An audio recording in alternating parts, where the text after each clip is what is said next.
Hello everyone, welcome to textbook dot com. कैसे हैं आप सभी? स्वागत है सभी स्टूडेंट्स का आज के सेशन में। My name is Kaustubh Mahadik, I am your English educator here eight textbook. And आज के इस सेशन में हम डिस्कस करेंगे top 100 idioms for SSC exams. SSC की कोई भी कॉम्पिटिटिव एग्जाम हो, उसमें ईडियम्स एंड फ्रेजेस के ऊपर डेफिनेटली क्वेश्चंस आते हैं। टीयर 1 हो, टीयर 2 हो, कोई भी लेवल का एग्जाम हो, आपको ईडियम्स के क्वेश्चंस 100% देखने को मिलते हैं। ईडियम्स के क्वेश्चंस ये वोकैबुलरी बेस्ड क्वेश्चंस होने की वजह से बहुत सारे स्टूडेंट्स इसमें स्ट्रगल करते हैं। सबसे बड़ा इशू ये होता है कि ईडियम जो होते हैं उनको अगर लिटरली देखा जाए, हर एक वर्ड का मीनिंग इंडिविजुअली देखोगे तो कुछ अलग मीनिंग बनता है। बहुत बार वो मीनिंग कोई सेंस भी नहीं बनाता, लेकिन उसका कुछ सिंबॉलिक मीनिंग होता है, इडियोमैटिक मीनिंग होता है, जो सेंटेंस में जब यूज करते हैं तो कुछ अलग तरीके से उसका मीनिंग बनता है। मुहावरे कह सकते हैं आप हिंदी में। तो ये ऐसे मुहावरे या ईडियम्स हम लोग आज की क्लास में पढ़ेंगे। टॉप 100 ईडियम्स जो आपको एसएससी एग्जाम्स के लिए बहुत बहुत बेनिफिशियल रहेंगे। तो इस सेशन को पूरा एंड तक जरूर देखिए। सभी 100 ईडियम्स के क्वेश्चंस को सॉल्व करने की कोशिश कीजिए। देखते हैं आपके कितने क्वेश्चंस सही आते हैं, कितने क्वेश्चंस गलत आते हैं। तो आइए शुरू करते हैं आज का सेशन।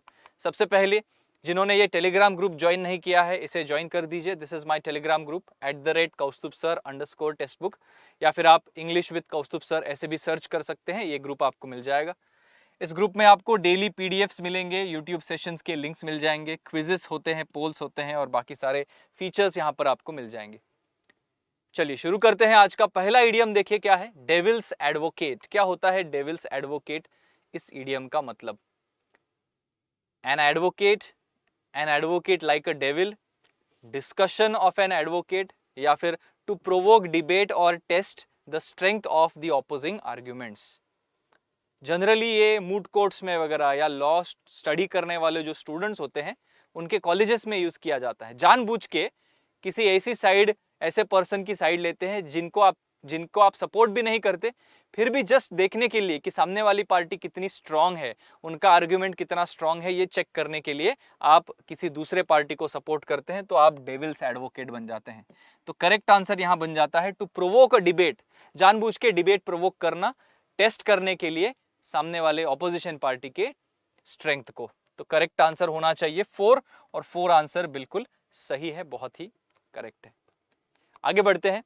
ऐसे ही टाइमर चलते रहेगा हर क्वेश्चन के साथ, आप लोग टाइमर खत्म होने से पहले आपको आंसर करना है। दूसरा इडियम है get cold feet. To get cold feet, sentence कुछ ऐसे बनता है, just 1 day before his marriage he got cold feet and he ran away from the home. शादी के एक दिन पहले दूल्हे को क्या हो गया, टेंशन आ गया कि भाई कल शादी होने वाली है, कल से जिंदगी चेंज होने वाली है। तो गेटिंग कोल्ड फीट, घर से भाग गया, मतलब क्या किया, अफ्रेड, बहुत डर गया, शादी से डर गया, है ना, ये प्रेशर से डर गया। सो ऑप्शन नंबर 3 आपका करेक्ट आंसर बनेगा, टू बी अफ्रेड। सही है, रन फॉर लाइफ नहीं, गेट कोल्ड नहीं, एंड डिसकर्टियस बनना ये भी गलत आंसर बन जाएगा। तीसरा इडियम देखते हैं क्या है, to die in a harness means to die while doing what? Riding a horse, in a stable, in a uniform, या still in service? To die in a harness generally ये army के लोगों के साथ या पुलिस फोर्स के लोगों के साथ यूज किया जाता है। He died in a harness, she died in a harness, मतलब क्या है कि वो जब सर्विस में है, वो जब अपना काम कर रहे हैं और सर्विस में अगर उनकी मौत होती है तो उसको कहा जाता है डाइंग इन अ हार्नेस। तो करेक्ट आंसर यहाँ पर ऑप्शन नंबर 4 बनेगा, स्टिल इन सर्विस, रिटायरमेंट के पहले। ठीक है, जनरली पुलिस और आर्मी के साथ यूज किया जाता है। अगला क्वेश्चन देखते हैं, हॉब्सन्स चॉइस। क्या होता है हॉब्सन्स चॉइस? ऑप्शंस देखिए, बहुत सारे बड़े बड़े ऑप्शंस आए हैं, तो ध्यान से पढ़िए एक एक ऑप्शन को, बताइए क्या होगा आंसर।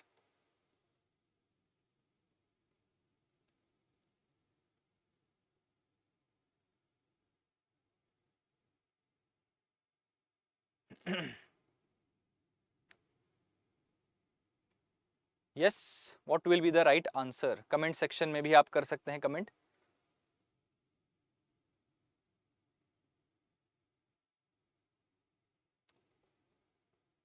तो हॉब्सन्स चॉइस का मतलब होता है एक ऐसी सिचुएशन जहां पर आपके पास कोई चॉइस नहीं होता, आपको कोई भी चॉइस नहीं है, आपके सामने जो ऑफर दिया गया है आपको वही आपको एक्सेप्ट करना पड़ेगा। अगर आपको एक्सेप्ट नहीं करना है तो कुछ भी नहीं मिलेगा, है ना। या तो ये जो मैं दे रहा हूं वो ले लो, नहीं चाहिए तो कुछ नहीं मिलेगा। ऐसी टाइप की जो चॉइस होती है, वेर यू हैव नो से इन एब्सोल्युटली एनीथिंग, उसको कहा जाता है हॉब्सन्स चॉइस। तो आपका फर्स्ट आंसर यहाँ पर सही आंसर बन जाएगा। ठीक है, अगला इडियम देखते हैं, for the hell of it. कभी कभी for the heck of it भी बोलते हैं, लेकिन for the hell of it ये भी एक इडियम बनता है। तो यहाँ पर टाइमर शुरू कर दिया है मैंने, बता दीजिए क्या आंसर होगा। For the hell of it या for the heck of it. To be very unpleasant just for fun with an evil design या for the suffering it caused। Sentence कुछ ऐसे बनता है, when we were out on a picnic we decided to go swimming in the lake just for the hell of it। जब हम picnic मनाने गए थे तो हमने डिसाइड किया चलो वो लेक जो है, वो तालाब है, उसमें स्विमिंग करने जाते हैं। Just for the hell of it means just for fun, मजे करने के लिए ये करने का डिसीजन लिया। For the hell of it का मतलब होता है फॉर फन, मजे करने के लिए, जस्ट फॉर फन। तो करेक्ट आंसर आपका यहाँ क्या बनना चाहिए, option number 2 should be the right answer. Option number 2 देखते हैं, बिल्कुल सही जवाब है, वेरी गुड। अगला क्वेश्चन, ऑन क्लाउड 9, काफी कॉमनली यूज किया जाने वाला इडियम है, बहुत बार देखते हैं, बहुत बार सुनते हैं। To be very proud, to reach the end of once career, to be confused या to be very happy. Exam में सिलेक्शन हो गया, फाइनल एग्जाम में सिलेक्शन हो गया, पोस्ट मिल गई, तो आई एम ऑन क्लाउड 9 मतलब I am very very happy. तो करेक्ट आंसर यहाँ क्या बनेगा, to be very happy. Option number 4 is the right answer.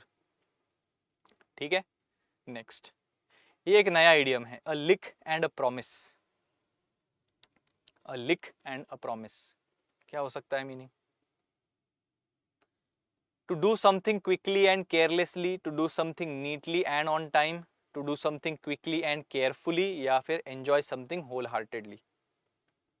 A lick and promise। लिख का मतलब क्या होता है, चाटना जिसे हम कहते हैं। प्रॉमिस का मतलब क्या होता है, प्रॉमिस देना। तो ये भी दोनों का मीनिंग अगर देखोगे यहाँ पर तो कोई सेंस नहीं बन रहा। तो इस इडियम को आपको रेक्टिफाई, ये रटना ही पड़ेगा, आपको रट के याद करना पड़ेगा, क्योंकि कैसे लॉजिक एज सच कोई नहीं हम फाइंड आउट कर सकते। To do something quickly and carelessly, कोई चीज जल्दबाजी में करते हैं, क्विकली करने की कोशिश करते हैं और वो केयरलेसली करते हैं, ध्यान दे के नहीं करते, जल्दी जल्दी जल्दी निपटाने के लिए कर देते हैं, उसको कहते हैं a lick and a promise. So first answer आपका करेक्ट आंसर बनेगा। इस इडियम को नोट डाउन कर लीजिए, बहुत ही इंपॉर्टेंट इडियम है। ठीक है, चलिए अगला क्वेश्चन हमारा देखते हैं क्या है next. Beat around the bush, बहुत ही कॉमन यूज किया जाने वाला इडियम है, कॉमनली यूज्ड। सेंटेंस में जब आती है चीजें तो आसान बनती है ना। She was so intimidated by the presence of the school principal. Intimidated means scared. School का प्रिंसिपल वहीं पर बगल में उसके खड़ा था, तो she was very scared that she forgot her memorised lines. उसने जो लाइन्स याद करके रखे थे वो भूल गई। And started to beat around the bush, तो मेन बात बोल के या जो लाइंस उसको बोलने थे वो छोड़ के इधर उधर की बातें, वो अननेसेसरी की टाइम पास चीजें बोलने लगी, क्योंकि वो अपनी लाइंस भूल गई थी। क्यों? क्योंकि वो डर गई थी, क्योंकि बगल में प्रिंसिपल खड़े थे। So beat around the bush का मतलब क्या होता है, talk indirectly without coming to the main point. Main point पे आना नहीं है, गोल गोल घूमते रहना है, सेंटर की बात नहीं बोलनी है। Option 2 is the right answer. ठीक है, नेक्स्ट इडियम है, I think the fellow lives by his wits. The fellow lives by his wits मतलब क्या है? What should be the right answer, बताइए।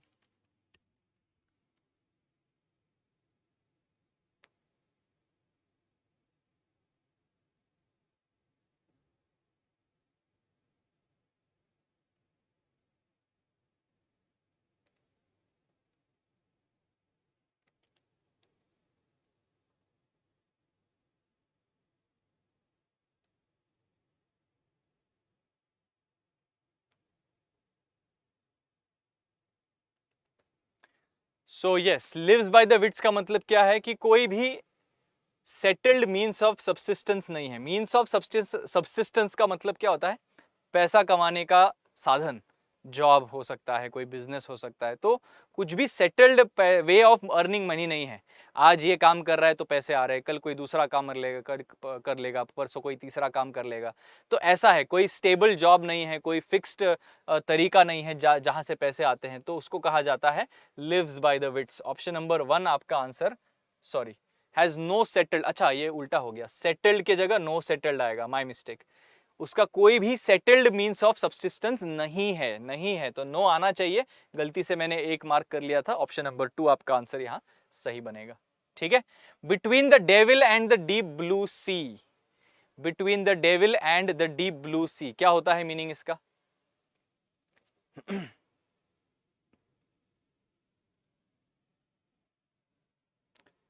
ये भी एक एसएससी का एक बहुत ही कॉमनली यूज किया जाने वाला idiom, devil and the deep blue sea. एक तरफ डेविल है ना, और दूसरी तरफ गहरा समंदर है, मतलब दोनों इक्वली बैड ऑप्शंस है आपके पास। So basically have both choices that are equally unpleasant, दोनों चॉइसेस जो इक्वली अनप्लेजेंट है। फोर्थ ऑप्शन आपका सही आंसर बनेगा। He will come a cropper if he thinks he knows it all before he starts. Come a cropper, बहुत ही बेहतरीन idiom है। क्या होगा आंसर? शुरुआत करने से ही पहले अगर उसने ये सोच लिया कि उसको सब आता है, तो क्या होगा? He will come a cropper। आप ही सोचिए, किसी नई चीज को शुरू करने से पहले ही अगर आपको दिमाग में ऐसे लग रहा है कि मुझे तो सब आता है, तो क्या होगा? ऐसे ओवर कॉन्फिडेंस में बहुत सारे बच्चे होते हैं ना, मुझे तो सब आता है, इंग्लिश का तो सब आता है, बचपन से पढ़ते आ रहे हैं, एग्जाम में जाके फेल होते हैं। तो they come a cropper, they come a cropper means they fail completely, क्योंकि ओवर कॉन्फिडेंस में चले गए। ऑप्शन नंबर 2 आपका आंसर सही बनेगा। ठीक है, अगला इडियम देखते हैं, ग्रिस्ट टू माई मिल। ये भी एक नया इडियम है। As a novelist I feel any experience good और bad is grist to my will. मैं एक नॉवेलिस्ट हूं, तो मुझे लगता है कि कोई भी एक्सपीरियंस हो, चाहे अच्छा हो या बुरा हो, वो एक्सपीरियंस क्या होता है?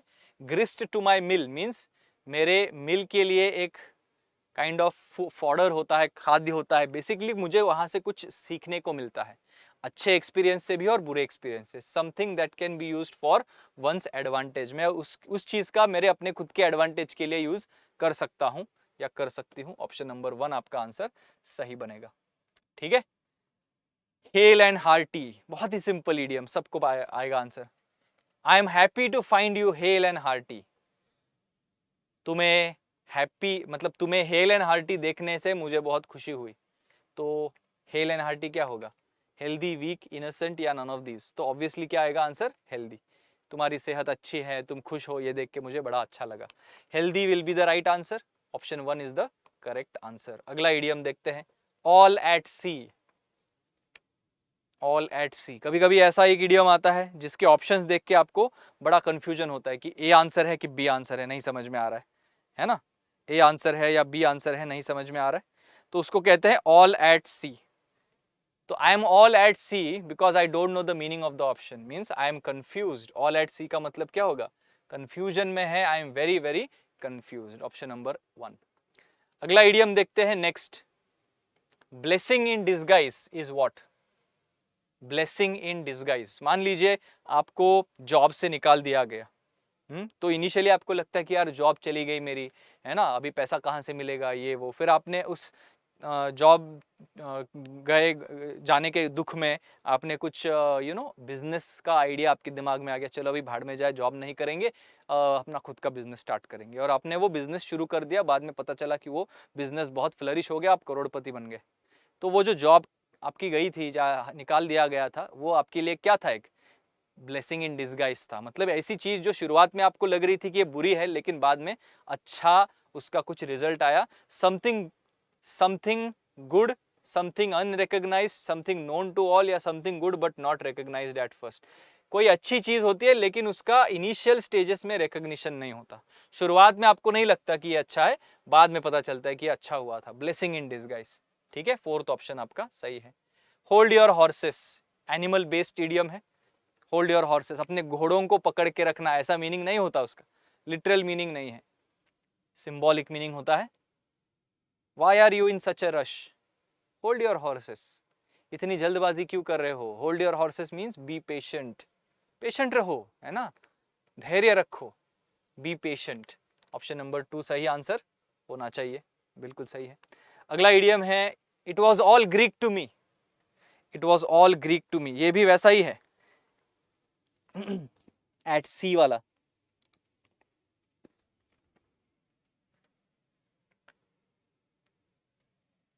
इलेवेंथ ट्वेल्थ स्टैंडर्ड में कैलकुलस जब पढ़ता था मैं मैथमेटिक्स में, मुझे कुछ समझ में नहीं आता, बहुत ही वीक था मेरा मैथ्स, कैलकुलस वगैरह वो डेरिवेटिव इंटीग्रेशन पूरा ऐसे सर के ऊपर से जाता था, डिफरेंशियल इक्वेशन एंड ऑल, तो it was all Greek to me, mathematics in 11th and 12th standard was all Greek to me, मतलब very very difficult to understand, समझ में ही नहीं आता था क्या चल रहा है, कैसे आया आंसर हमारा, तो ऑप्शन नंबर 4 आपका आंसर सही बनेगा। Act of God, the insurance company said that the forest fire was an act of God.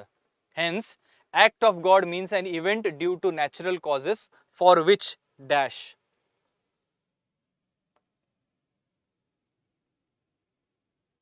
जो आग लगी थी वो एक्ट ऑफ गॉड थी, एक्ट ऑफ गॉड मतलब क्या है, भगवान ने किया है, भगवान ने आग लगाई।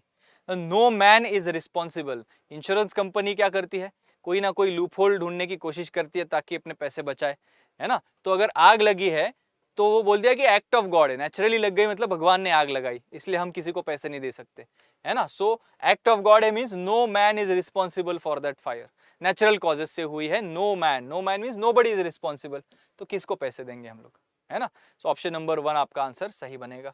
ब्रीच ऑफ प्रॉमिस, ये तो बड़ा सिंपल है, सेंटेंस पढ़ने की भी जरूरत नहीं है, ब्रीच ऑफ प्रॉमिस यही से पता चलता है, प्रॉमिस को ब्रीच करना मतलब क्या होता है, ब्रेक करना, तोड़ देना, अपने प्रॉमिस को तोड़ देना, violation of one's promise, not breaking the contract, going against the rules या promise to abide by a contract, अपने प्रॉमिस को ब्रेक करने का मतलब क्या है, violation of one's promise, breach of one's promise, option number 1 आपका आंसर यहां पर सही बन जाएगा, ठीक है। अगला इडियम देखते हैं next, mistaken identity, the young man was arrested for theft but it turned out to be a case of mistaken identity.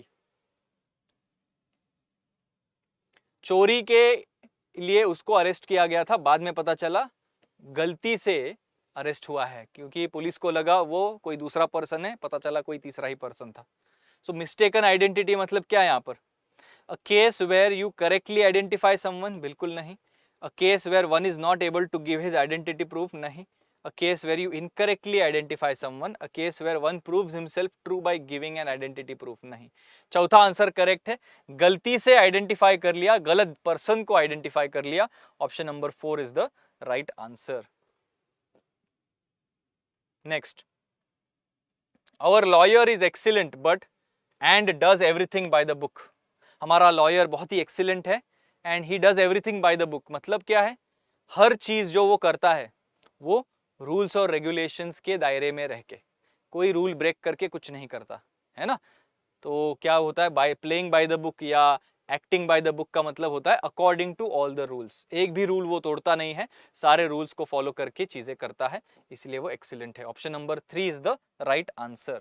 Next, cease and desist, sentence दिया है देखिए, the woman's husband was given a cease and desist order to stop bothering her, कोई husband है, अपनी ex wife को, divorce हुआ है may be, तो अपनी एक्स वाइफ को डिवोर्स के बाद परेशान करते हैं कुछ लोग, तो कोर्ट ने उसको ऑर्डर दिया कि अपने वाइफ को बॉदर करना बंद कर दो, है ना, सीज एंड डेजिस्ट ऑर्डर दिया, मतलब क्या है, prohibit the offender from legally continuing the activity, तो ये एक्टिविटी जो भी तुम कर रहे हो, जो भी तुम इस औरत को बॉदर कर रहे हो ना, वो प्रोहिबिट करो, मतलब क्या है, वो रोक दो उसको, अगर कंटिन्यू किया तो सजा हो सकती है तुम्हें, लीगली नहीं करना है, इलीगल बन जाएगा आपके लिए, सो ऑप्शन नंबर 2 यहां पर आपका आंसर सही बनेगा, ठीक है। नेक्स्ट क्वेश्चन देखते हैं, ये भी एक नया इडियम है, caveat emptor is a good concept to remember when you are buying a used car, जब आप कोई नई गाड़ी नहीं, सॉरी पुरानी गाड़ी खरीद रहे हो, सेकेंड हैंड गाड़ी खरीद रहे हो, 2 साल पुरानी, 3 साल 4 साल पुरानी, तो कैविट एम्प्टर एक गुड कॉन्सेप्ट होता है नई गाड़ी पुरानी गाड़ी बाय करते समय, तो क्या करना है, कैवी टेम्पटर मतलब should examine something before purchasing and take the responsibility of its condition। तो परचेस करने से पहले सभी चीजों को ध्यान से एग्जामिन करना है और बाद में उसकी रिस्पॉन्सिबिलिटी भी लेनी है कि यस मैंने सब कुछ देख लिया है and I take the responsibility of its condition. First answer आपका सही आंसर बन जाएगा। ठीक है, आई होप आप सब लोग नोट डाउन करते हुए चल रहे हैं कि कितने क्वेश्चन सही हुए कितने क्वेश्चन गलत हुए। अगला देखिए इडियम क्या है, बैंग टू राइट। ये थोड़ा ट्रिकी है, ध्यान से सॉल्व करना है इसको। Bang to right, she was caught bang to rights in the bribery case। Here bang to rights means to have sufficiently indisputable evidence that a person's actions dash। now देखो ये जो bribery case हुआ है, bribery मतलब क्या है, रिश्वत लेने का कोई केस हुआ है, तो ये जो शी पर्सन है उसको पकड़ा गया, बैंग टू राइट्स पकड़ा गया। मतलब क्या पकड़ा गया, अभी देखो कैच रेड हैंडेड भी एक होता है, कैच रेड हैंडेड ये एक होता है। मतलब क्या है, एकदम क्राइम करते समय पकड़ लिया पुलिस ने, तो कोई दूसरा डाउट ही नहीं है, क्राइम को, क्रिमिनल को क्राइम करते वक्त पकड़ लेना उसको कहते हैं कैच रेड हैंडेड। लेकिन यहां उल्टा है, कैच बैंग टू राइट्स मतलब है कि इनिशियली लग रहा था कि शायद इसने क्राइम नहीं किया है, लेकिन बाद में एविडेंस मिलता है कि हाँ इसने ही क्राइम किया है, उसको कहते हैं बैंग टू राइट्स। मतलब क्या है देखिए, means to have sufficient evidence, sufficient evidence मिल जाना ये प्रूव करने के लिए कि person's actions are generally perceived to be wrong. तो शुरुआत में उनको गलत लग रहा था, शुरुआत में लग रहा था कि यार शायद नहीं होगी ये क्रिमिनल, लेकिन बाद में एविडेंस मिला तो उसको कहते हैं bang to rights. Option number 3 यहां पर आपका आंसर सही बनेगा। ट्रिकी वाला इडियम था, लेकिन ध्यान रखिए इसको नोट डाउन कीजिए एंड ये इडियम आपके एग्जाम में आ सकता है। अच्छा, ब्लेसिंग इन डिसगाइज, तो ये तो अभी थोड़ी देर पहले भी हमने देखा, losing my job was actually a blessing in disguise for I got a better job later on. ये एग्जाम्पल दिया था मैंने आपको, बिजनेस का एग्जाम्पल दिया था, लेकिन बाद में कोई बेटर जॉब मिल गया। तो ब्लेसिंग इन डिसगाइज क्या है, that was seemed good but was actually bad, नहीं, that was something initially seemed bad, शुरुआत में वो बुरा लगा था बाद में अच्छा हो गया। तो ऑप्शन नंबर 2 आपका आंसर यहाँ पर सही बनेगा, ऑप्शन नंबर 2 बिल्कुल करेक्ट है। Actions speak louder than words, क्या होता है इस इडियम का मतलब, actions speak louder than words. कुछ लोग ऐसे होते सिर्फ बोलते रहते हैं ना, मैं ये करूंगा, मैं वो करके दिखाऊंगा, मैं ये करेंगे ना, लेकिन कुछ लोग ऐसे होते हैं जो बोलते नहीं है, जो करके दिखाते हैं, है ना। तो वो होता है action speak louder than words का मतलब क्या है कि what you do is more important than what you say। आप जो करते हैं ना वो ज्यादा इंपॉर्टेंट होता है than what you say। तो option number 3 is the right answer, option number 3 बिल्कुल सही आंसर है। अगला idiom, cross the bridge when one comes to it. I know you are worried about the possibility of relocating for your new job, but you should cross that bridge only when you come to it। Possibility है कि अगर नया job मिला तो शायद relocate करना पड़ेगा, दूसरे शहर में जाना पड़ेगा, लेकिन ये होगा ही इसकी गारंटी भी नहीं है, पॉसिबिलिटी है, शायद होगा ना, 50-50% चांस है, हो भी सकता है नहीं भी हो सकता। तो अभी से क्यों टेंशन ले रहे हो, जब वो दिन आएगा, जब जिस दिन तुम्हें पता चलेगा कि तुम्हें रिलोकेट करना है उस दिन देख लेंगे। तो cross the bridge when one comes to it का मतलब क्या है, जो प्रॉब्लम फ्यूचर में आएगा, जब कभी भी आएगा तब उससे निपट लेना, अभी से टेंशन लेने की जरूरत नहीं है। वैसे so one should deal with a situation when it occurs and not before it occurs. कोई भी सिचुएशन से तब डील करो जब वो एक्चुअली होती है, उसके पहले ही नहीं। उसके पहले सिर्फ आप दिमाग में टेंशन रहेगा आपके, और कुछ नहीं कर सकते। सो ऑप्शन नंबर 1 आपका आंसर यहाँ पर सही बन जाएगा। ठीक है, अगला इडियम देखते हैं, टाइम फ्लाइज। ऐसे इडियम के क्वेश्चंस जब आप प्रैक्टिस करते हैं तो ऐसे लगता है ना, it just time flies when you are watching the session. सही है, बहुत सारे बच्चे मुझे बोलते कभी, सर आपका सेशन देखते पता भी नहीं चलता 1 घंटा 1.5 घंटा कब हो गया, है ना। सो टाइम फ्लाइज, टाइम फ्लाइज का मतलब क्या है, टाइम एकदम बड़े तेजी से निकल जाता है। सही है, time passes quickly, time passes quickly. तो option number 4 is the right answer. अगला इडियम देखते हैं, fly off the handle. Fly off the handle क्या होगा इस इडियम का मतलब, attack someone's enemies, lose one's temper suddenly, make one's escape या run away from difficult situation.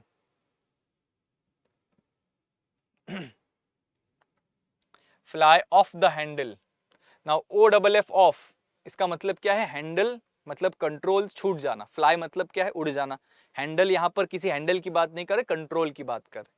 मतलब यह है कि कंट्रोल छूट गया। कंट्रोल छूटता है मतलब क्या होता है? गुस्सा हो जाते हैं, है ना? ऐसे बोलते हैं ना, I lost my control, I lost my cool, I flew off the handle. Means lose one's temper suddenly, अपना टेम्पर खो देना, अपना गुस्सा जो है वो आ जाना। Option number 2 is the right answer. Next, silver lining. We should always be optimistic and look for the silver lining. अगर आपके साथ कुछ बुरा होता भी है तो भी disheartened नहीं होना है। You should always look for a silver lining. कुछ अच्छा तो होता है उसमें। जैसे आप एग्जाम में मान लीजिए Tier 1 नहीं क्लियर कर पाए, है ना? बुरा तो हुआ, लेकिन कुछ अच्छा भी आप देख सकते हैं कि हाँ, मेरा स्कोर इंप्रूव हुआ, या फिर पढ़ाई ज्यादा की मैंने इस बार पिछले कंपैरिजन में। वैसे तो positive side in a negative situation, negative situation में भी कुछ ना कुछ पॉजिटिव होता है, उसको कहते हैं silver lining. Third option is the right answer. अगला इडियम देखते हैं, well of years. One wants nothing but a peaceful life during their well of years.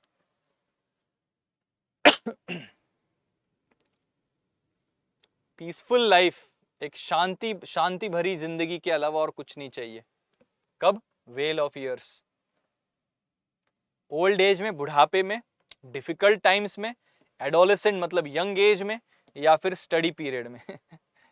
पढ़ाई करते समय पीसफुल लाइफ चाहिए, यंग होते समय पीसफुल लाइफ चाहिए, बुढ़ापे में पीसफुल लाइफ चाहिए, या डिफिकल्ट सिचुएशन में पीसफुल लाइफ चाहिए। लॉजिक से भी समझ में आता है ओल्ड एज ही आंसर होगा, कि अभी जिंदगी के सारी चीजें हो गई, जॉब कर लिया, है ना, फैमिली की तरफ ध्यान दे दिया, सब कुछ हो गया, पढ़ाई कर ली जब यंग थे, तो अभी रिटायरमेंट के बाद अभी थोड़ा पीसफुल जिंदगी चाहिए मुझे, कोई टेंशन नहीं, कोई प्रॉब्लम नहीं चाहिए वैसे। अगला आइडियम देखते हैं, like a bat out of hell. Sarah rushed into the shopping mall like a bat out of hell and collected many discounted products. Sarah नाम की कोई लड़की है जो मॉल में चली गई और इतने तेजी से उसने सारे प्रोडक्ट्स को इकट्ठा कर लिया जिनके ऊपर डिस्काउंट्स था। तो आप इमेजिन करो, like a bat out of hello मतलब क्या है? तेजी से, जल्दी जल्दी जल्दी जल्दी, with great speed and intensity, बहुत स्पीड और इंटेंसिटी दिखा के। ऑप्शन नंबर 3 आपका आंसर यहां पर सही बन जाएगा। Next, the ministers divisive comments. Divisive का मतलब क्या है? डिवीजन बनाने वाले, दरार पैदा करने वाले, दो समुदायों के बीच में नफरत पैदा करने वाले comments are really going to fan the flames of hatred among the two communities. दो कम्युनिटीज के बीच में नफरत पैदा करने वाले हैं उस मिनिस्टर के ऐसे कमेंट्स जो डिवाइसिव है, मतलब डिवाइड करते हैं लोगों को, है ना? तो फैन द फ्लेम्स मतलब क्या है? आग जो लगी है उसको और भड़का देने वाले। आग को अगर आप ऐसे फैन से ये करोगे तो और भड़कती है ना आग, वैसा ही। तो basically to make a bad situation even worse, जो सिचुएशन बुरी है उसको और बुरा करना। फोर्थ ऑप्शन आपका आंसर यहां पर सही बनेगा, बिल्कुल correct. Next, all politicians blame each other and tell themselves good like it's pot calling the kettle black. सारे पॉलिटिशियंस जो है वो दूसरे पॉलिटिशियन को बुरा बोलते हैं और खुद को अच्छा बोलते हैं कि वो देखो वो पॉलिटिशियन बुरा है और मैं कितना अच्छा हूं। It's like pot calling the kettle black. मतलब क्या है? ऐसे बोलते हैं ना, लुक हुज टॉकिंग। तुम भी तो वही हो, दूसरों को क्या दोष दे रहे हो, वैसे। सो बेसिकली क्या है? To comment on someone for a mistake और weakness while you also on the same. दूसरों को कमेंट करना, दूसरों के ऊपर उस गलती के लिए या उस वीकनेस के लिए जो तुम खुद करते हो या तुम्हारी भी वही गलती है, बिल्कुल सही। Next, jump the gun. If we publish this sensitive article, the masses will be quick to jump the gun and give their opinion verdict based on half truths and unconfirmed news.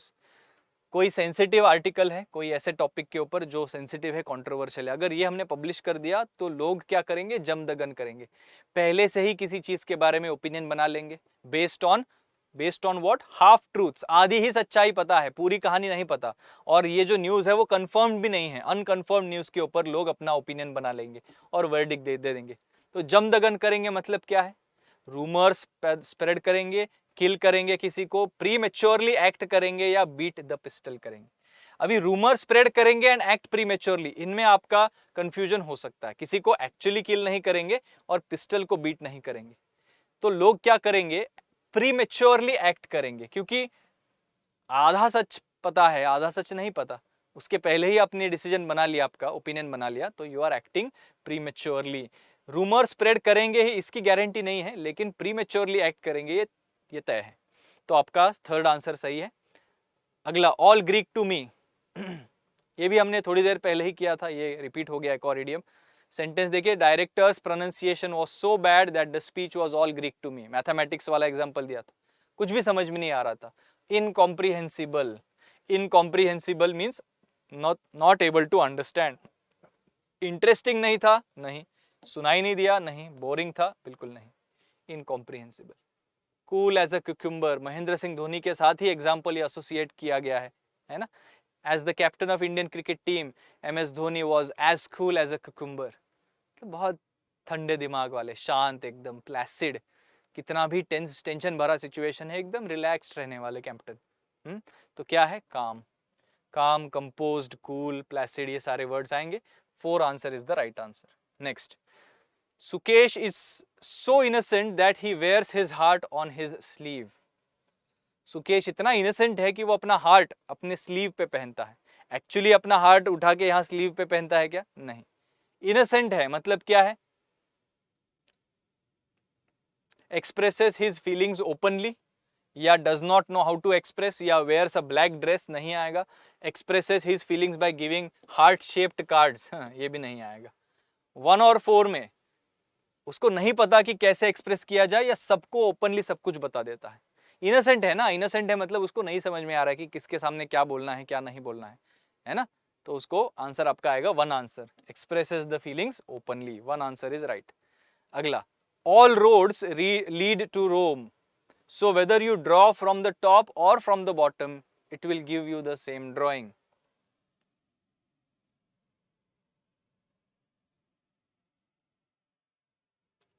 तुम चाहे top से draw करना शुरू कर दो या bottom से draw करना शुरू कर दो, आपको सेम ड्राइंग ही मिलने वाली है। ऑल रोड्स लीड टू रोम।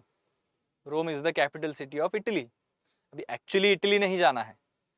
क्या होता है मीनिंग इसका, इसका मीनिंग बनेगा, yes absolutely, variety of methods will yield the same result in the end.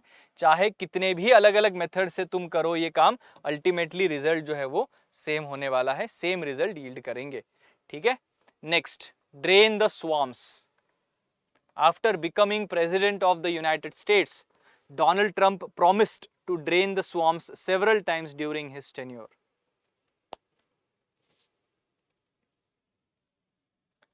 Swamps को ड्रेन आउट करूंगा मैं, मतलब क्या करूंगा, swamps मतलब कोई बुरी चीज होगी, उस बुरी चीज को ड्रेन आउट करूंगा मैं।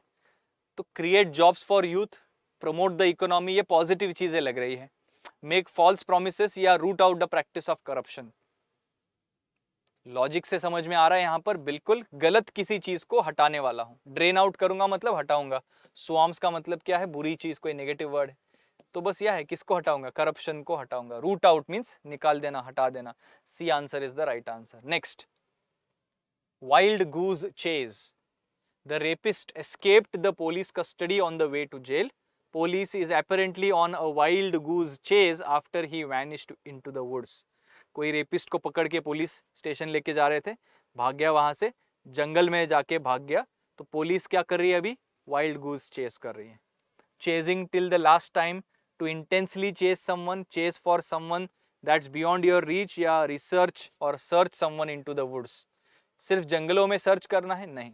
इंटेंसली चेस करने वाला ऑप्शन नहीं, chase someone that is beyond your reach, बिल्कुल।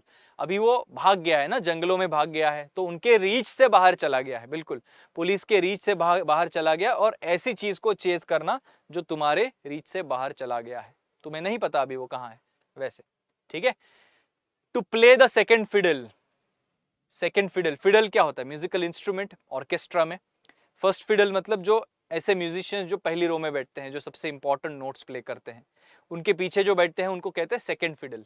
जो लेस इंपॉर्टेंट होते हैं, जो कम इंपॉर्टेंट होते हैं। Rajiv was determined to be the star of the show and he was not going to play the second fiddle to anyone. उसने तय किया था कि मैं ही स्टार बनूंगा, मैं मेन रोल प्ले करूंगा, I will not be the second fiddle. तो लीडिंग रोल के नीचे वाला रोल नहीं चाहिए, मुझे स्टार वाला ही रोल चाहिए. तो क्या होगा? टू प्ले सेकेंडरी और minor role with regards to someone else. First answer is the correct answer. Very good. अगला आइडियम देखते हैं. On a silver platter.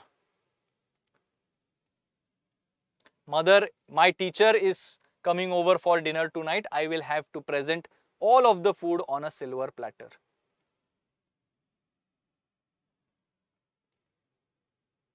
Actually किसी सिल्वर प्लेट पे फूड सर्व करना है क्या?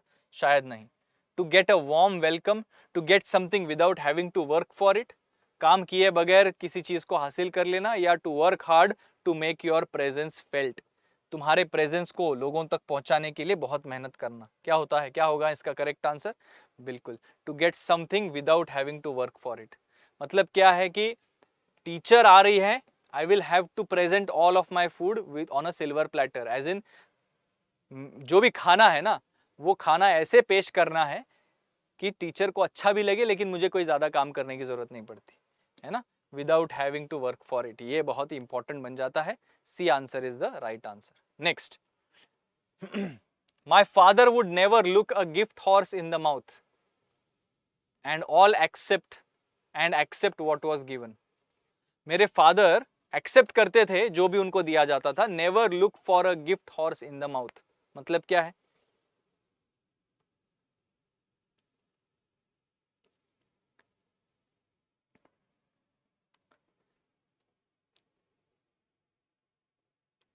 यस. तो जो गिफ्ट आपको दिया गया है उसको वैसा का वैसा एक्सेप्ट करो, है ना. Accept the gift as it is given instead of trying to evaluate it. उसको इवेल्युएट करने की कोशिश मत करो कि यार ये क्या गिफ्ट दिया है ना, ऐसा कोई गिफ्ट देता है क्या. ये नहीं, जो दिया है उसको अच्छी तरीके से हैप्पीली एक्सेप्ट करना, उसको कहते हैं. Next. Kick the can down the road. You can't continue to kick the can down the road. Sentence से कुछ मीनिंग समझ में नहीं आ रहा है तो इसको रट के ही याद करना पड़ेगा. Make fun of others, complain about your destiny, avoid dealing with a problem, या यू इग्नोर योर पेरेंट्स. क्या होगा आंसर? Kick the can down the road.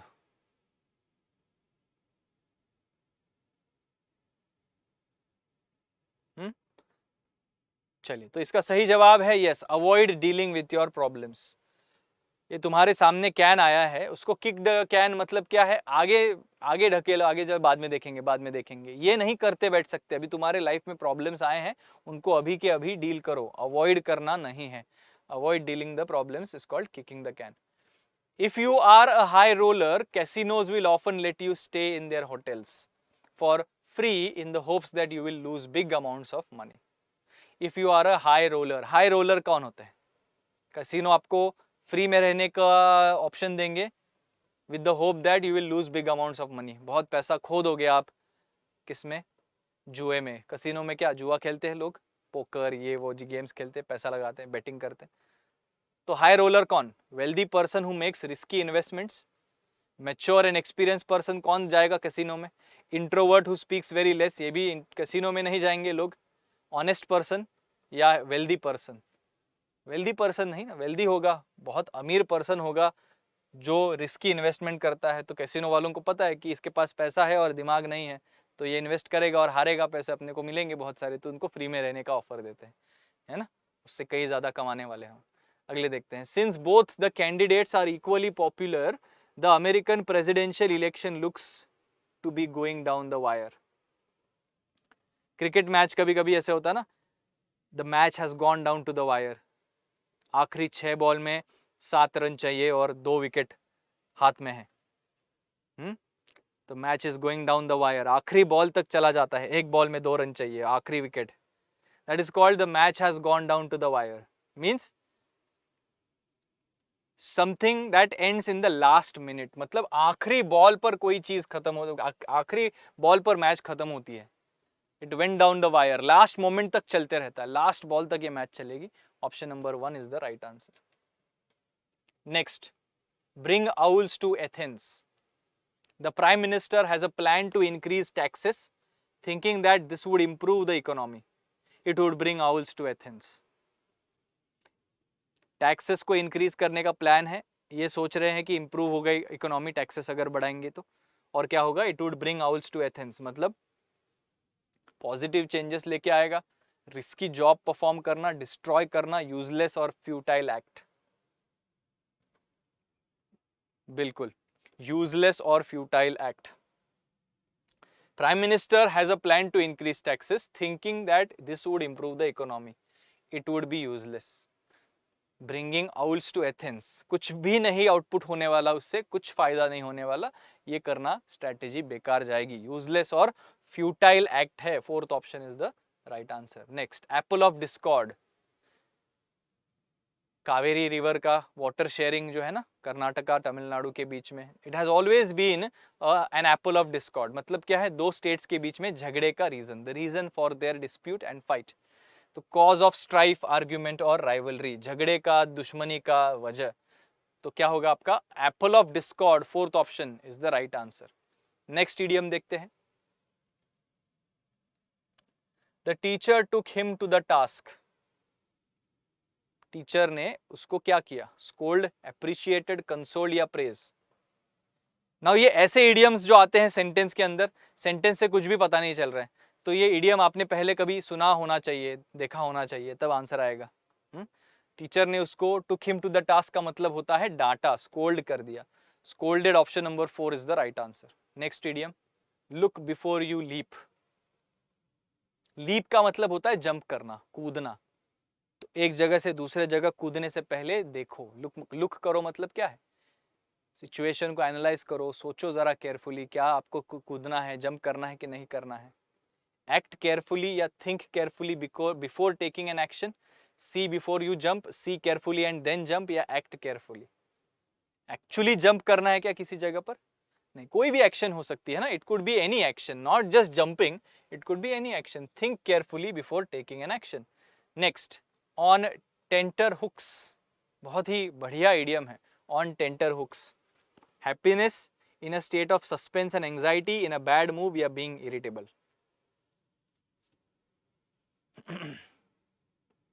I am on tenter hooks. Tenter hooks का मतलब क्या है, इडियम का मतलब क्या है? Yes, correct answer is in the state of suspense and anxiety, जब आपको नहीं पता आपके साथ क्या होने वाला है आगे। हाँ, I am on tenter hooks, suspense में रहते हैं, मूड एंजाइटी में रहते हैं। सही है। जैसे क्या एग्जाम्पल दे सकते हैं, मान लीजिए कि आपने ऐसा कुछ किया है जो अगर आपके घर वालों को पता चल गया तो बहुत दिक्कत होने वाली है, बहुत डांट पड़ेगी। हाँ, और आपको लग रहा है कि शायद मम्मी ने देखा है मुझे, शायद पापा ने देख लिया जो मैं घूम रहा था मेरी दोस्तनी के साथ। तो आप श्योर नहीं हैं कि मम्मी ने देखा है कि नहीं, तो घर जाते जाते इतना टेंशन से जाते हो कि क्या पता अभी घर जाके क्या होने वाला है। So I am on tenter hooks, suspense है, एंजाइटी बढ़ती है ना। वैसे Adam's ale, Adam's ale, water, wine, pleasure या ग्रेटिफिकेशन।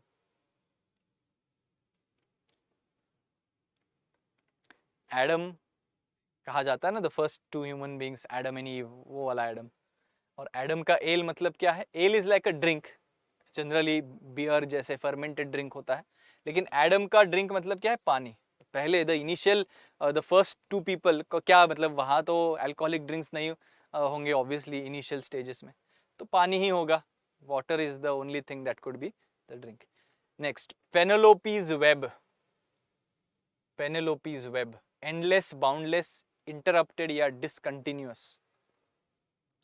पेनेलोपीज वेब, वेब मतलब क्या है, जाल, जैसे स्पाइडर का वेब होता है वैसे पेनेलोपी का वेब क्या होगा, एंडलेस है, बाउंडेड है, इंटरप्टेड है या डिसकंटिन्यूअस है। एंडलेस है, खत्म ही नहीं होता, माया जाल जिसे हम कहते हैं, है ना, चक्रव्यूह जिसे हम कह सकते हैं, पेनेलोपीज वेब, एंडलेस।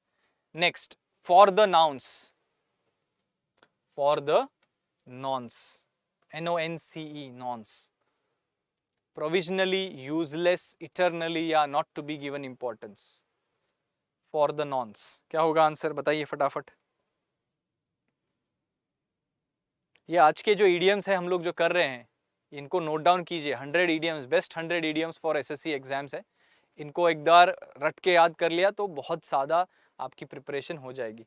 तो फॉर द नाउंस का मतलब क्या होता है, प्रोविजनली, थोड़े समय के लिए, टेम्पररी जिसे हम कहते हैं, है ना। सो सेंटेंस ऐसे बन सकता है, the committee has appointed him as the captain of the team for the nonce, provisionally, permanently नहीं, 1-2 हफ्ते के लिए, मे बी 1-2 महीनों की बात है, जब एक्चुअली फिर से कैप्टन किसी को बनाने की बारी आएगी तो इसको हटा दिया जाएगा, वैसे temporary, provisionally for the nonce. Okay, next question देखते हैं। पीपिंग टॉम, बहुत ही आजकल ये ईडियम यूज किया जा रहा है, प्रचलित हो गया है, एसएससी के एग्जाम्स में भी कॉमनली देखने को मिलता है। पीपिंग टॉम कौन होता है? पीपिंग टॉम एक ऐसा पर्सन जो सीक्रेटली दूसरों को देखता है, स्पेशली फॉर सेक्सुअल ग्रेटिफिकेशन।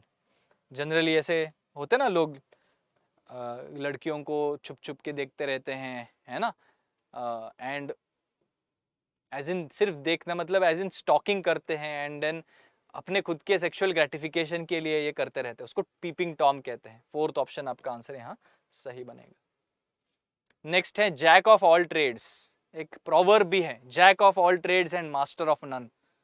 मतलब क्या है? हर चीज के बारे में थोड़ी थोड़ी जानकारी है, लेकिन किसी एक चीज के बारे में पूरी जानकारी नहीं है, ऐसे कहते हैं, ऐसे लोग होते हैं। Jack of all trades means इस फील्ड से थोड़ा बहुत जानकारी है, उस फील्ड से थोड़ा बहुत जानकारी है, उस फील्ड से थोड़ा बहुत जानकारी है। मास्टर ऑफ नन, किसी एक फील्ड का मास्टर नहीं है, जैक ऑफ ऑल ट्रेड्स है। Someone who can do many different jobs well, someone who cannot do many different jobs, central idea of all the trades, या trade is done by the jack, नहीं, बहुत सारे अलग अलग jobs वो कर सकते हैं, है ना, उसको कहते हैं jack of all trades. Option number 1 is the right answer. Next, to set the Thames on fire, to set the Thames on fire. Thames नाम की नदी है, लंदन से गुजरती है, उस नदी को आग लगाना, मतलब क्या करना? To set the Thames on fire, yes, to cause a lot of excitement or strong feelings is the right answer. Very good. लोगों में बहुत ज्यादा strong feelings cause करना, excitement cause करना, that is called set Thames on fire. Next, Damocles sword. Damocles sword. Damocles ये एक mythological character from history, I think Greek history से। उसकी स्वॉर्ड मतलब लोगों को बिहेड करने के लिए यूज किया जाता था, उसकी स्वॉर्ड को पनिशमेंट की तरह। तो डेमोकल्स की स्वॉर्ड आने वाली है, मतलब क्या है? समस्या आने वाली है, एक प्रॉब्लम आने वाला है। तो करेक्ट आंसर क्या बनेगा यहाँ पर? Closely impending disaster. A closely impending disaster, closely impending means जल्द ही आने वाला एक बहुत बड़ी समस्या। करेक्ट आंसर यहाँ बनेगा option number 2, Damocles sword. Dodge a bullet, dodge a bullet, a deal between American and European regulators on derivatives has helped banks dodge a bullet. Bullet आपकी दिशा में आ रहा है और आपने उसको डॉज कर लिया। डॉज मतलब ऐसे, जैसे बुलेट आ रहा है आ रहा है आ रहा है, ऐसे कर लिया तो मिस हो गया, जस्ट मिस हो गया। तो आप जो ऐसे करते हैं ना किसी के अटैक को, उसको कहते हैं डॉजिंग करना। मतलब क्या है? बाल बाल बच गए, ऐसे बोलते हैं ना, अरे यार बाल बाल बच गया मैं। सही है, बेयरली एस्केप्ड फ्रॉम डेंजरस और disastrous situation. Option number 1 is the right answer. अगला इडियम देखते हैं, grasping at straws. The exporting companies say Coke is grasping at straws to drive them out of business. Exporting companies ये बोल रहे हैं कि cocoa Cola की बात कर रहे शायद, वो क्या कर रहे हैं? Grasping at straws to drive them out of business. उनको बिजनेस से बाहर निकालने के लिए क्या कर रहे हैं? Use designed and adopted to grasp straw, straw की तो बात नहीं कर रहे। Make desperate attempts at saving oneself, the ability of grasping something quickly या to carry garbage from one's house। क्या होगा आंसर इसका? ट्रिकी क्वेश्चन है, इसका सही आंसर है डेस्परेट अटेम्प्ट करना, टू मेक वन सेल्फ और टू सेव वन सेल्फ। अपने आप को बचाने की कोशिश कर रहा है कोक, और इसलिए बाकी एक्सपोर्टिंग कंपनीज को बिजनेस से रिमूव करने की कोशिश कर रहा है। तो make desperate attempts to save oneself. ठीक है, next, the tip of the iceberg. Everything you know about the actor's life is just the tip of the iceberg. Iceberg देखा होगा आपने, कैसा होता है? ऐसे पानी है, ठीक है, समंदर का, और ये ऐसे आइसबर्ग्स होते हैं। ठीक है, मतलब क्या है कि पानी के नीचे बहुत सारा पार्ट होता है जो दिखाई नहीं देता, बस ये ऊपर ऊपर क्या थोड़ा सा हिस्सा दिखाई देता है। Is just a tip of the iceberg, मतलब क्या है कि इतना सारा हिस्सा है जिसके बारे में आपको पता भी नहीं है। हाँ, so only no a very small part of the problem, problem का छोटा सा ही हिस्सा तुम्हें पता है, बाकी इतना बड़ा हिस्से के बारे में आपको जानकारी भी नहीं है, tip of the iceberg. Fourth option is the right answer. Next, America is spinning into a vicious circle with China. America is spinning into a vicious circle with China, क्या होगा आंसर?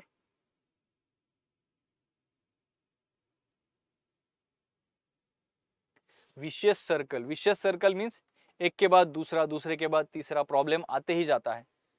सो करेक्ट आंसर यहाँ क्या बनेगा?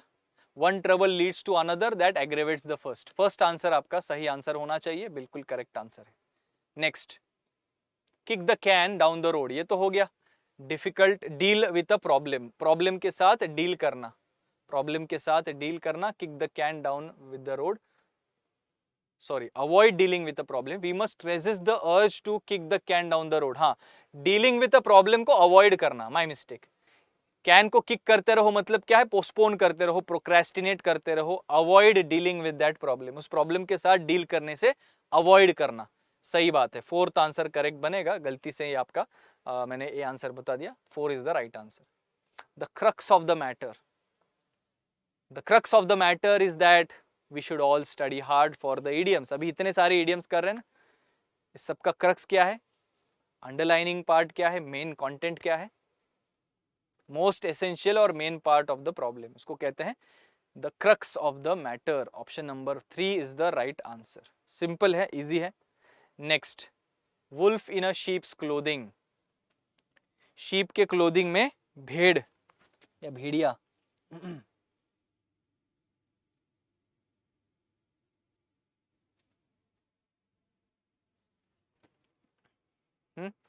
So correct answer यहां क्या बनेगा?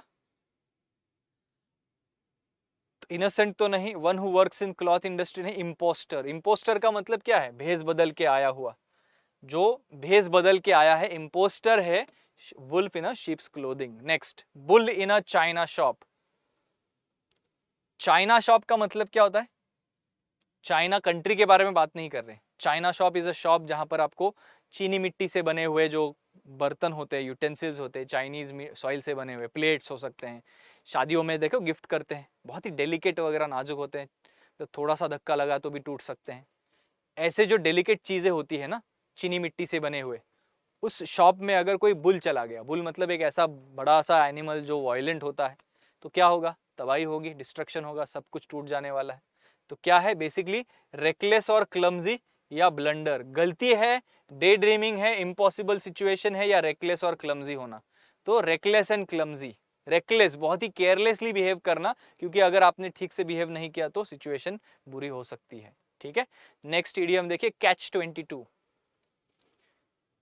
How can startups escape this catch 22?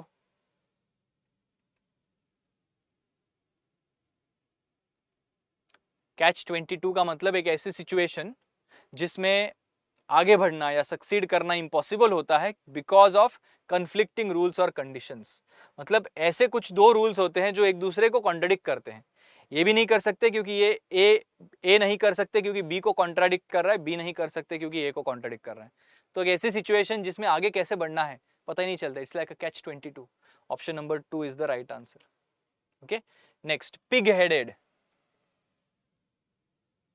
Nonsense, stubborn, prudent मतलब logical, या one who बोस्ट्स a lot. Boast करने का मतलब क्या है? अपने बारे में बढ़ा चढ़ा के बात करने वाले, बेवकूफ, नॉनसेंस बातें करने वाले। स्टबर्न मतलब जिद्दी, या प्रूडेंट मतलब लॉजिकल। पिग हेडेड को क्या कहते हैं? ही is a pig headed person, सुअर के शेर वाला। यस, स्टबर्न, जिद्दी। पिग हेडेड मीन्स अ स्टबर्न पर्सन, जिद्दी, जो अपने बातों पर अड़े रहते हैं, मैं नहीं चेंज करूंगा, जाओ ऐसे। Next, mad as a hornet. Mad as a hornet. Hornet क्या होता है? हॉर्नेट एक इंसेक्ट होता है, वास्प भी कहते हैं, WASP। बहुत ज़्यादा बाइट करते हैं, मतलब अगर उनको गुस्सा आया तो बहुत डेंजरसली बाइट करते हैं। तो मैड एज अ हॉर्नेट का मतलब क्या होता है? शायद एंग्री होगा, एक्सट्रीमली एंग्री, इनकंसोलेबली एंग्री। तो करेक्ट आंसर यहाँ पर 3 आंसर बनना चाहिए। ठीक है, एमिएबल नहीं, एमिएबल का मतलब होता है फ्रेंडली, तो ये आंसर गलत है। अगला इडियम देखते हैं, alive and kicking. My life has changed drastically after I shifted to this city. It's all alive and kicking. मेरी जिंदगी बहुत ही ड्रास्टिकली चेंज हो गई है. It's all alive and kicking means एकदम लाइवली और एक्टिव हो गई है मेरी जिंदगी. लाइवली और active, nothing boring. Option number 3 is the right answer. Alive and kicking, lively and active. Next, another nail in one's coffin. ये भी क्रिकेट के कमेंट्री वाले ना ये बहुत बार ईडीएम यूज करते हैं. जैसे मान लीजिए कि कोई टीम हारने वाली है ना. मान लीजिए कि 70 बॉल्स में 250 रन चाहिए. 70 बॉल्स में 250 रन चाहिए. अभी इतना टारगेट चेस करना तो मुश्किल है. और ऑलरेडी 6 विकेट गुजर चुके हैं टीसी टीम के. 6 विकेट जा चुके हैं. 6 से 7वां गया, 7 से 8वां गया ना, तो हार नजदीक नजदीक आ रही है. तो 8वां जब विकेट जाएगा या 7वां जब विकेट जाएगा तो ये कमेंटर बोलते हैं कि it's another nail in the coffin. Another nail in the coffin का मतलब क्या है? ऑलरेडी जो हार गए हैं मैच उसमें और एक कीला ठोक दिया. मतलब ऑलमोस्ट नजदीक है, ऑलमोस्ट नजदीक. तो making someone fail, get stuck somewhere, blame someone, courage नहीं. तो क्या होगा आंसर? Making someone to fail. Fail होना या फेल करवाना. Another nail in the coffin. Fourth option is the right answer. 6s and 7s. I am at 6s and 7s मतलब क्या है?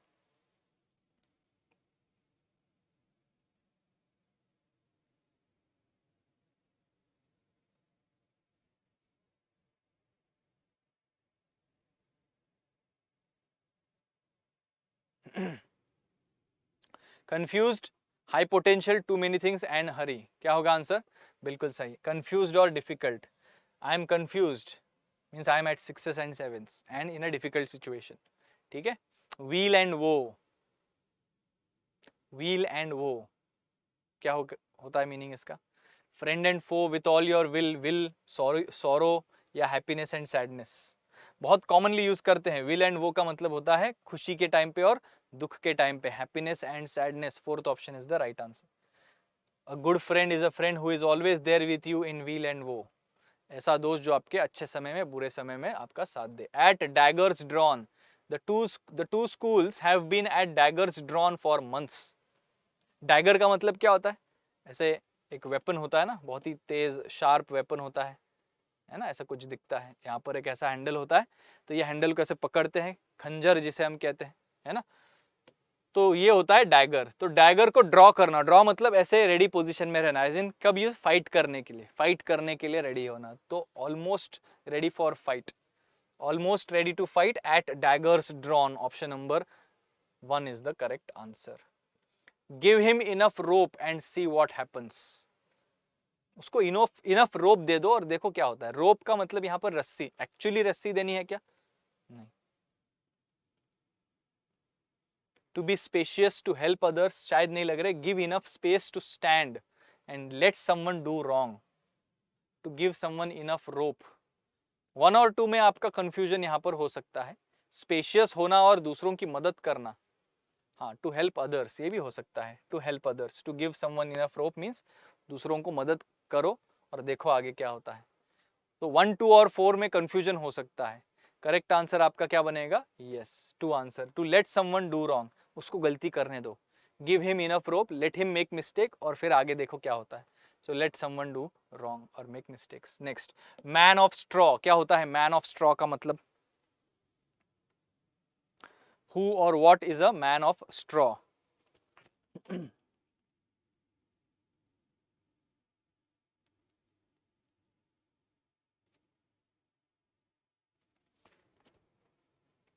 Coward, very thin, strong या muscular. He was accused by his opponents of being a man of straw and lacking decisiveness. तो very coward होगा क्योंकि decision लेने में बहुत वीक है, कमजोर है. तो कौन नहीं ले सकते डिसीजन? जो लोग डरपोक होते हैं वही डिसीजन नहीं ले सकते. Buying a lemon. We often try to save money by buying second hand cars, but little do we realize that we are up to buying a lemon.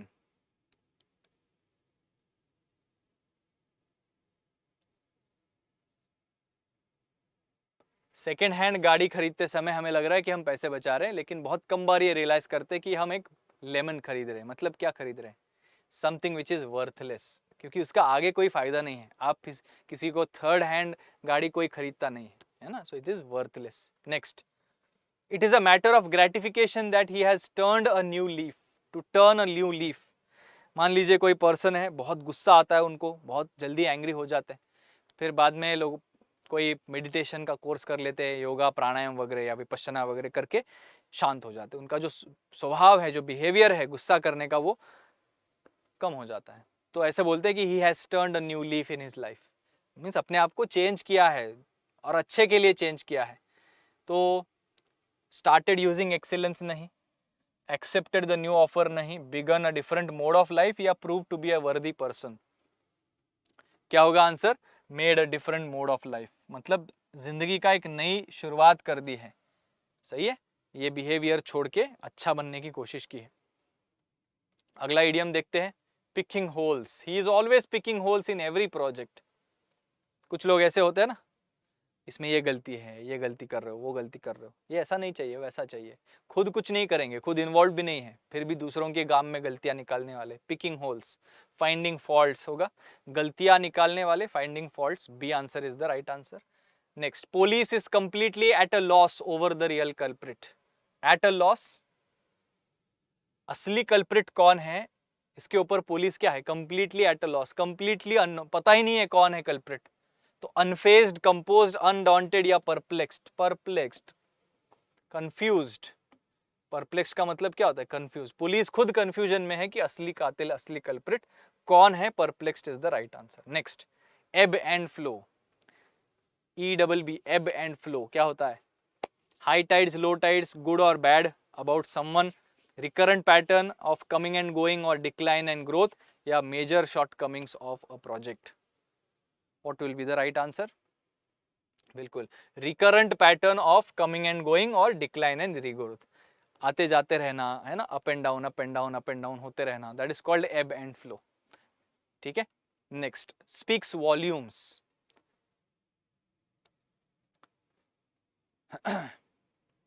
His result in the examination speaks volumes of his efforts. Her achievement speaks volumes of her determination and grit. मतलब बहुत कुछ बता देता है। Speaks volume means serves as a strong testimony, एक बहुत बहुत strong proof देता है किसी चीज के बारे में। Option number 2 should be the right answer, बिल्कुल सही है। Tooth and nail. I am going to study idioms tooth and I am going to fight this case tooth and nail. इस केस को tooth and nail fight करूंगा, मतलब with all the power that I have, पूरी ताकत के साथ। tooth and nail means पूरी ताकत के साथ, with all the power। अगला idiom, pay off old scores। pay off old scores, I am not going to back down as easily as you think, I need to pay off old scores। भाग जाना है, पुराना कर्जा चुकताना है, या बदला लेना है, या स्कोर वेल करना है। टू पे ऑफ ओल्ड स्कोर्स का मतलब होता है बदला लेना, पुरानी किसी बात का, पुराने किसी झगड़े का बदला लेना, रिवेंज लेना। Correct answer is that. Piece of cake, ये इडियम भी एक पीस ऑफ केक है, बहुत कॉमनली आता है। It's a very simple and easy idiom. It's a piece of cake means it is very very easy and easy job. तो first answer is the correct answer. Next, at daggers drawn, ये तो अभी थोड़ी देर पहले देखा कि झगड़े के लिए तैयार होना, फाइट के लिए तैयार होना। तो फ्रेंडली नहीं आएगा, हेल्पफुल नहीं आएगा, स्मूथ एंड ईज नहीं आएगा, बिटरली हॉस्टाइल, वायलेंट, हिंसक। Option 3 is the right answer. Then, load of clobbers. he says he has invented a time machine which is clearly a load of clobbers। उसने कहा है कि उसने टाइम मशीन इन्वेंट किया है, एक ऐसी मशीन जिसमें आप पास्ट में जा सकते हैं या फ्यूचर में जा सकते हैं, ऐसा वो बोल रहा है। विच इज ऑब्वियसली क्या है? लोड ऑफ क्लॉबर्स मीन्स नॉनसेंस है। ऐसा कोई मशीन इन्वेंट किया है क्या उसने? नहीं, नॉनसेंस बातें कर रहा है, कोई सेंस नहीं है उसमें। तो नॉनसेंस आपका आंसर सही बनेगा। Option number 3 is the right answer. ठीक है, नेक्स्ट देखते हैं अगला इडियम क्या है हमारा। The idiomatic expression to see eye to eye means, to see eye to eye with someone. क्या होगा आंसर इसका बताइए? Seeing eye to I.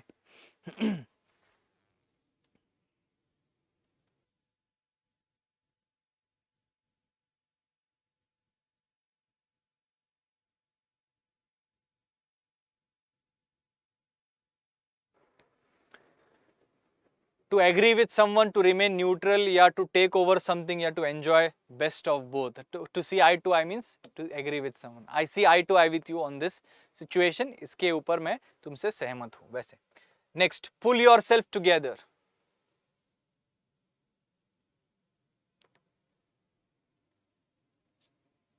In any difficult situation, you should always pull yourself together, not lose your calm. Means calm yourself. अपने आप को शांत रखो, hyper मत होना, टेंशन मत लेना. Calm down by oneself, drag oneself, help या get angry. Calm down. तो calm down आपका आंसर यहाँ सही होना चाहिए. Fourth option is the right answer. Very good. Next idiom देखते हैं हमारा क्या है. Give someone the cold shoulder. किसी को कोल्ड शोल्डर देना. कोल्ड शोल्डर, अभी शोल्डर को देख के क्या आपके दिमाग में आता है? bury someone in a freezing cold नहीं, deny someone comforting clothes नहीं, serve cold meat भी नहीं, इग्नोर करना किसी को और इंडिफरेंस दिखाना, ऐसे दिखाना कि मुझे कोई फर्क भी नहीं पड़ता, इग्नोर करना, जानबूझ के इग्नोर करना. Cold shoulder, option number 2 is the right answer. To be devil's advocate, ये पहला ही इडियम, फर्स्ट एक वाला इडियम किया था, फिर से एक बार रिपीट हो गया. तो क्या होगा आंसर? Present to be against an idea और a plan that a lot of people support. Yes, एक ऐसी आइडिया या प्लान के खिलाफ बोलना, प्रिटेंड करना, जानबूझ के बोलना जो बाकी सब लोग सपोर्ट करते, जस्ट सो दैट कुछ तो मिलेगा, झगड़े के लिए कुछ तो आपको मिलेगा, उसको कहते हैं डेविल्स एडवोकेट, है ना. तो सेकेंड ऑप्शन आपका सही आंसर बन जाएगा. Next, through thick and thin.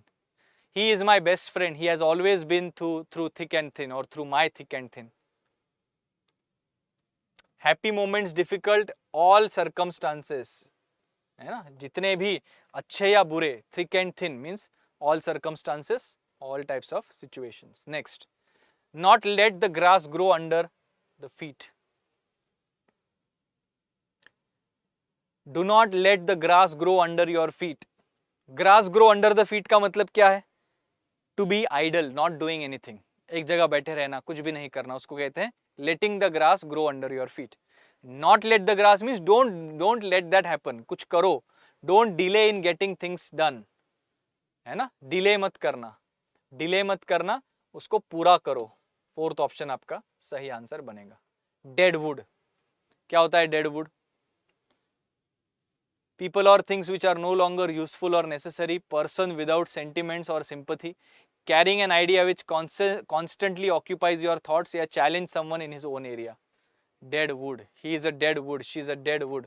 क्या होता है? एक ऐसा पर्सन या ऐसी कोई वस्तु जिसका अभी कोई फायदा नहीं है, नो लॉन्गर यूजफुल और necessary. To flog a dead horse, flog करना मतलब बीट करना, मरे हुए घोड़े को बीट करना.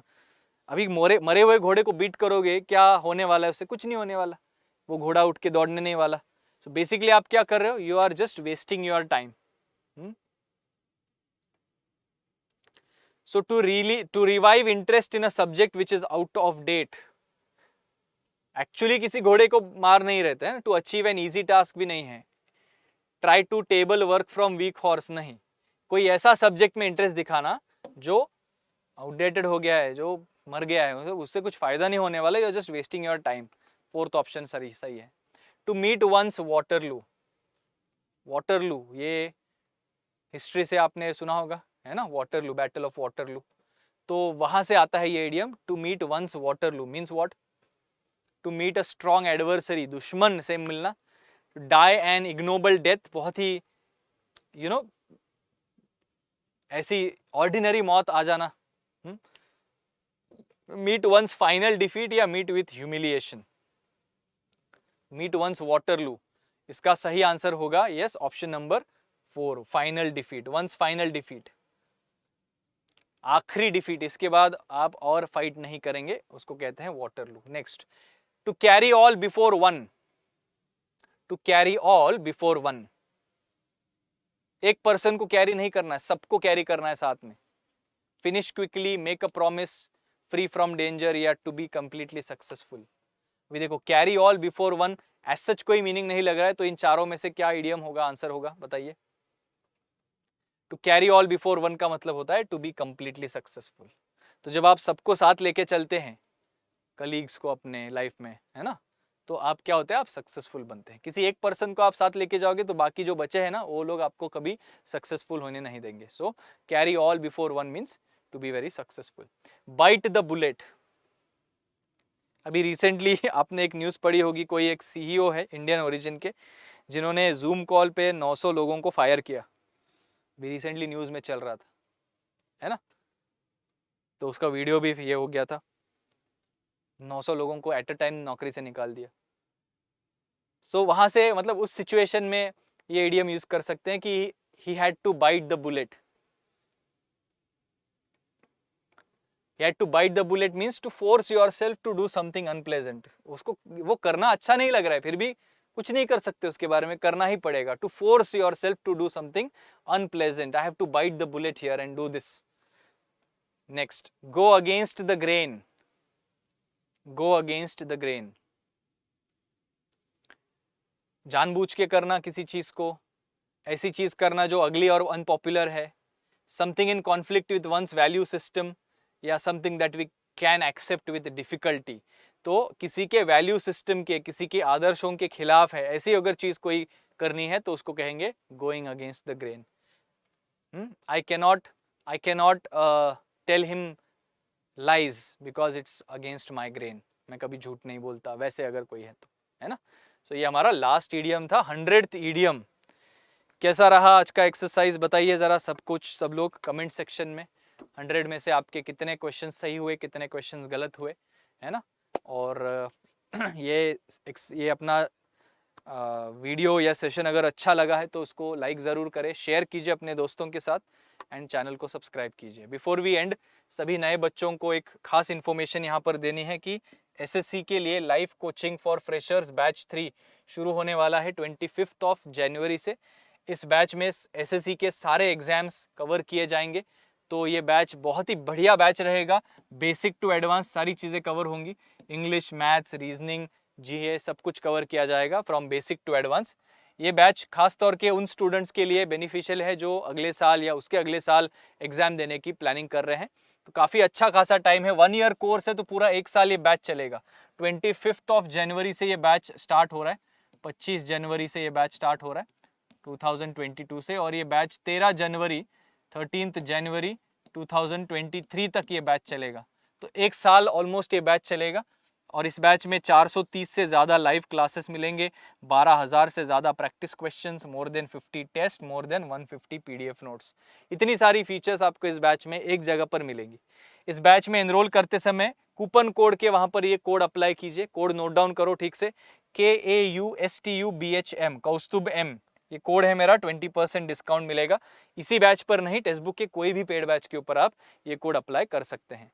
लास्टली टेक्स्ट बुक पास, जहां पर आपको प्रैक्टिस मॉक मिलते हैं बहुत सारे, ये टेक्स्ट बुक पास भी आपको परचेस करना है।